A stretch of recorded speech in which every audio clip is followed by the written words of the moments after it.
sometimes we just want to get work done, don't we? The hierarchical model, simple, easy. Can't we just tell people what to do and they do it? Wouldn't that be great?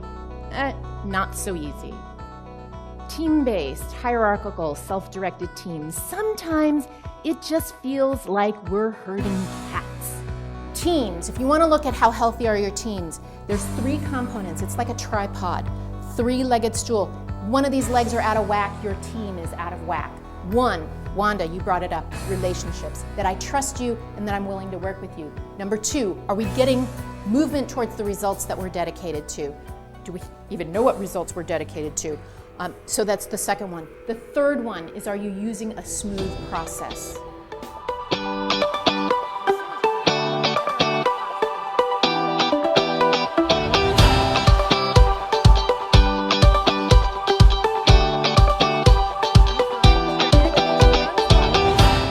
Wouldn't it be great if everyone was an A player?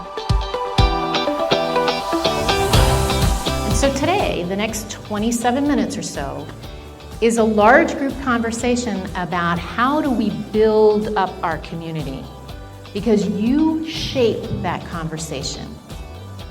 People look to you. They follow your tweets.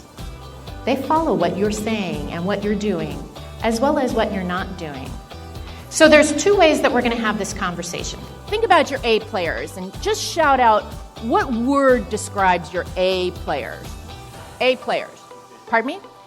They're efficient. They're proactive. They've got critical thinking skills. Thank you, I like that one. They drive results. They're dependable.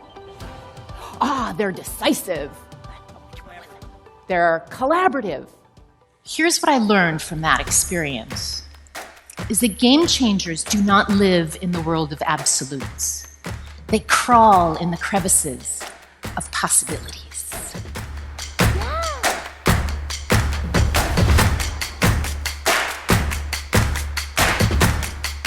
One of the ways that I can tell a high-performing team is if I walk in and I can't tell who the leader is, because the team is managing its own dynamic.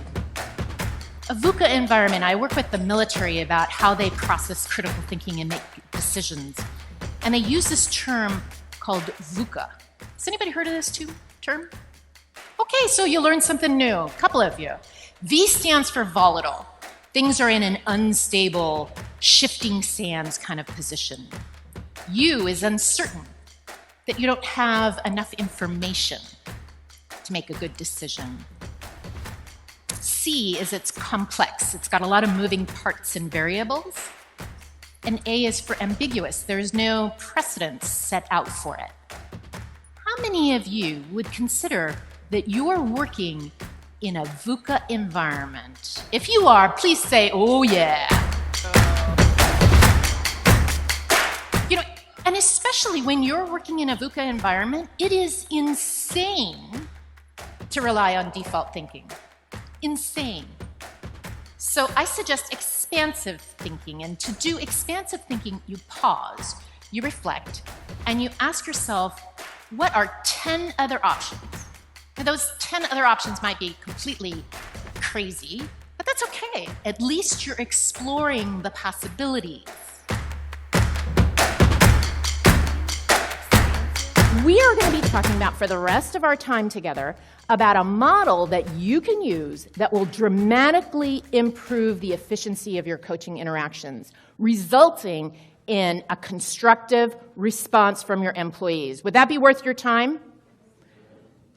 I love it when a group gives a little bit of feedback. Yeah, even if you could be 10% more efficient, would that be worth your time? What about 20%? How does that feel when you know that is the rule, but it's not the rule? It doesn't make sense. So your response is, I must be wrong. Anybody thinking that out over there? Yeah, Kristin, you don't even know your own rule. And this is the challenge with the confirmation bias. Thank you, Laura, I appreciate that one. This is the challenge with the confirmation bias, is that we know what the answer is, and yet when we get conflicting information, we tend to discount it. and not pay attention to it.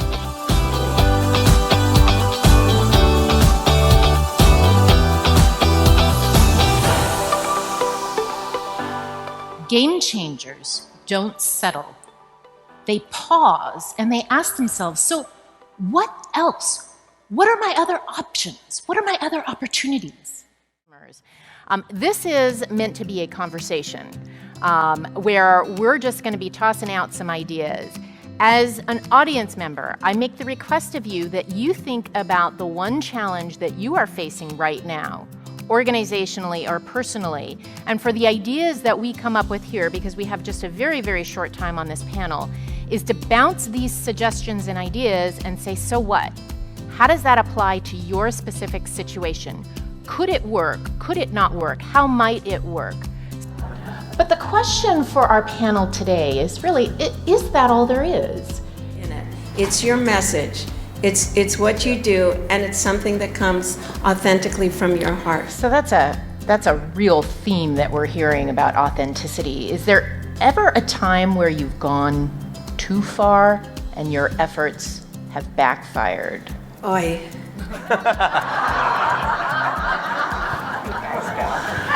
I want to see how embarrassing in terms of pitching? Yeah. Pitch slap. I love that term. That's a tweetable, isn't it? Yeah. There's some amazing things that you do in taking information, concepts, and ideas and designing them and molding them so that your tribe has access to them. Your tribe, maybe even the world. And by what you do, you give those people choices. And when people make choices, they make their lives better. And when you have a group of people who are making their lives better, you are inherently changing the world.